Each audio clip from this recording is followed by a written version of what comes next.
Hi all welcome to football arena. ഇന്നലെ ലാലിഗയിൽ നടന്ന മത്സരത്തിൽ റയൽ മാഡ്രിഡ് വിജയം സ്വന്തമാക്കിയിരുന്നു. ഏകപക്ഷീയമായ ഒരു ഗോളിനാണ് അലാവസിനെ പരാജയപ്പെടുത്തിയത്.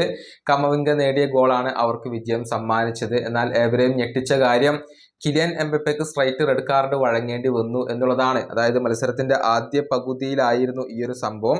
മത്സരത്തിന്റെ 38ാമത്തെ മിനിറ്റിലാണ് അന്റോണിയോ ബ്ലാങ്കോയെ കിലിയൻ എംബപ്പെ വളരെ ഗുരുതരമായി കൊണ്ട് ഫൗൾ ചെയ്യുന്നത്.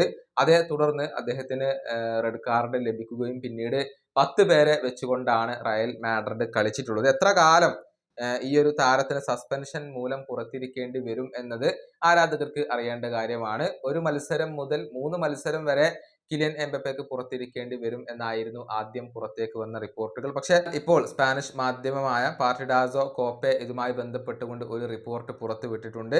കിലിയൻ എംബപ്പേക്ക് ഒരു മത്സരം പുറത്തിരുന്നാൽ മതിയാവും എന്നാണ് ഈ മാധ്യമം റിപ്പോർട്ട് ചെയ്യുന്നത്. പക്ഷേ ഒഫീഷ്യൽ തീരുമാനങ്ങൾ ഒന്നും വന്നിട്ടില്ല എന്നതാണ്.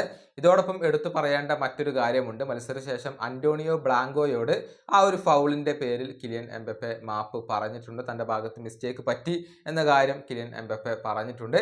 മാത്രമല്ല ഡ്രസ്സിംഗ് റൂമിലും ഇപ്പോൾ എംബപ്പെ മാപ്പ് പറഞ്ഞിട്ടുണ്ട്. അതായത് റയലിന്റെ ഡ്രസ്സിംഗ് റൂമിലാണ് എംബപ്പെ മാപ്പ് പറഞ്ഞിട്ടുള്ളത്. എംബപ്പെ പോയതോടുകൂടി റയൽ കൂടുതൽ പ്രതിരോധത്തിലാവുകയാണ് ചെയ്തിട്ടുള്ളത്. പക്ഷെ അവർ ആ ഒരു വെല്ലുവിളി അതിജീവിച്ചു എന്നുള്ളതാണ്. അങ്ങനെ അന്റോണിയോ ബ്ലാങ്കോയോട് മാപ്പ് പറഞ്ഞു. അതുപോലെ തന്നെ ഡ്രസ്സിംഗ് റൂമിലും കിലിയൻ എംബപ്പെ മാപ്പ് പറഞ്ഞു എന്നാണ് സ്പാനിഷ് മാധ്യമ പ്രവർത്തകർ റിപ്പോർട്ട് ചെയ്തിട്ടുള്ളത്.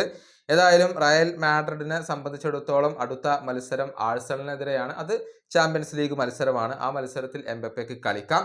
അതിനുശേഷം അത്ലറ്റിക് ക്ലബിനെതിരെ ഒരു മത്സരം ലീഗിൽ കളിക്കുന്നുണ്ട്. ആ മത്സരത്തിലായിരിക്കും എംബപ്പെ പുറത്തിരിക്കേണ്ടി വരിക. ഈ വീഡിയോ അവസാനിപ്പിക്കുന്നു. അടുത്തൊരു വീഡിയോയിൽ വീണ്ടും കാണാം.